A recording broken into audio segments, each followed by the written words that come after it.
ಪ್ರತಿಮೆ ಉದ್ದೇಶ ಎಲ್ಲರೂ ಗೊತ್ತಿದೆ. ಇವತ್ತೇನು ರಾಜ್ಯಪಾಲರು ಅನುಮತಿ ಕೊಟ್ಟಿದ್ದಾರೆ ಸಿದ್ದರಾಮಯ್ಯ ಅವರ ಪರಿಶ್ರಮಕ್ಕೆ. ಇವತ್ತು ಸಿದ್ದರಾಮಯ್ಯ ಸಾಹೇಬರು ಇಡೀ ರಾಜ್ಯ ಮಟ್ಟದ ಲೀಡರ್ ಅಲ್ಲ, ಅವರು ರಾಷ್ಟ್ರ ಮಟ್ಟದ ಲೀಡರ್ ಅವರು. ಇವತ್ತು ಇಡೀ ಕರ್ನಾಟಕ ರಾಜ್ಯದಲ್ಲಿ ಅವರಿಗೆ ಸಹಸ್ರಾರು ಅಭಿಮಾನಿಗಳು, ಸಾವಿರಾರು ಲಕ್ಷಾಂತರ ಕೋಟಿಯಷ್ಟು ಜನ ಅವರ ಅಭಿಮಾನಿಗಳಿದ್ದಾರೆ.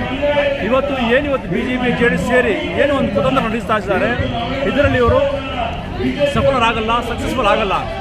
ಯಾಕಂದರೆ ಇವರು ಬೇರೆ ಕಡೆ ಭಾಳ ರಾಜ್ಯಗಳಲ್ಲಿ ಪ್ರಯತ್ನ ಮಾಡಿ ಅಲ್ಲಿ ಸರ್ಕಾರ ಹೊಡೆಯೋಕ್ಕೆ ಪ್ರಯತ್ನ ಮಾಡಿದ್ದಾರೆ.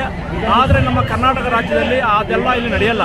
ಯಾಕಂದರೆ ನಮ್ಮ ಸಿದ್ದರಾಮಯ್ಯ ಸಾಹೇಬರ ಪರ ಇಡೀ ಸಚಿವ ಸಂಪುಟ, ಇಡೀ ಎಲ್ಲ ಶಾಸಕರು, ಇಡೀ ರಾಜ್ಯದ ಜನತೆ ಅವರ ಹಿಂದೆ ಬೆಂಬಲವಾಗಿ ನಿಂತಿದ್ದಾರೆ. ಇವತ್ತು ನಾನು ರಾಜ್ಯಪಾಲ ಮನವಿ ಮಾಡ್ತೀನಿ, ದಯವಿಟ್ಟು ಅವ್ರನ್ನ ಮಾತ್ಕೊಂಡು ಅವರಿಗೆ ಬಗ್ಗೆ ತಾವು ಜಾಸ್ತಿ ಏನು ತೊಂದರೆ ಕೊಡದೆ ಇದ್ರೆ ಭಾಳ ಒಳ್ಳೆಯದು. ಯಾಕಂದರೆ ಅವರ ಅಭಿಮಾನಿ ಶಾಸ್ತ್ರ ಇದ್ದಾರೆ. ದಯವಿಟ್ಟು ನಮ್ಮ ಬಗ್ಗೆ ನಮಗೆ ಗೌರವ ಇದೆ, ಒಬ್ಬ ರಾಜ್ಯಪಾಲರು ನಮ್ಮ ಬಗ್ಗೆ ನಮಗೆ ಗೌರವ ಇದೆ.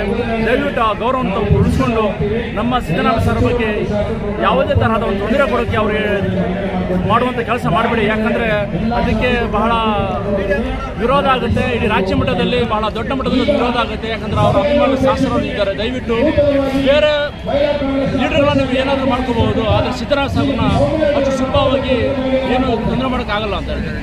ಅವರು ಕೈ ಕೂಡ ಮುಟ್ಟಕ್ಕಾಗಲ್ಲ. ಯಾಕಂದರೆ ಈ ಮುಟ್ಟದ ಸಾಕು ಇಡೀ ರಾಜ್ಯ ನಿಂತುಬಿಡ್ತದೆ. ಅದರ ಪರಿಣಾಮ ಬೇರೆ ಆಗುತ್ತೆ. ದಯವಿಟ್ಟು ನಾನು ಮನವಿ ಮಾಡ್ತೀನಿ, ಅದಕ್ಕೆಲ್ಲ ಅವಕಾಶ ಹೋಗಬೇಡಿ.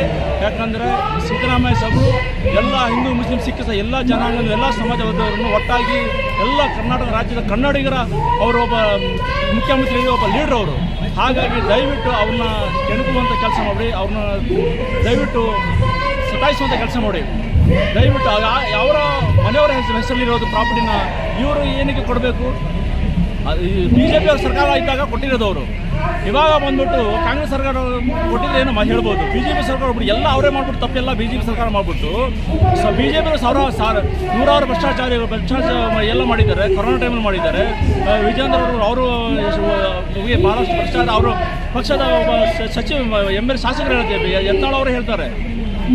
ಅವರಲ್ಲಿ 108 ಸಮಸ್ಯೆಗಳು, 108 ಭ್ರಷ್ಟಾಚಾರವನ್ನು ಇಟ್ಕೊಂಡು ನಮ್ಮ ಪಕ್ಷವನ್ನು, ನಮ್ಮ ಈ ಸರ್ಕಾರವನ್ನು ಕೆಡುವಂಥ ಪ್ರಯತ್ನ ಮಾಡ್ತಾರೆ. ಇವತ್ತು ಕರ್ನಾಟಕ ರಾಜ್ಯ ಜನತೆಗೆ ಏನು 5 ಸ್ಕೀಮ್ಗಳು, ಅನುಕೂಲಗಳು ಸಿಗ್ತಾ ಇದೆ, ಬೆನಿಫಿಟ್ ಸಿಗ್ತದೆ, ಇದೆಲ್ಲ ಸಿಗಬಾರ್ದು. ಸಿದ್ದರಾಮಯ್ಯ ಸಾಹೇಬರು ಬಹಳ ದೊಡ್ಡ ಮಟ್ಟದಲ್ಲಿ ಬೆಳೆದ್ಬಿಟ್ರೆ ಇಲ್ಲಿ ನಮಗೆ ಮುಂದಿನ ಚುನಾವಣೆ ನಮಗೆ ಉಳಿಗಳಿಲ್ಲ ಅಂತ ಇವರು ಎಲ್ಲ ಮನದಟ್ಟು ಮಾಡ್ಕೊಂಡು ಇವತ್ತು ಎಲ್ಲ ಪಿತೂರಿ ನಡೆಸ್ತಾ ಇದ್ದಾರೆ. ಇವರು ಸಕ್ಸಸ್ಫುಲ್ ಆಗ ಅಂತ ಹೇಳಬೇಕು.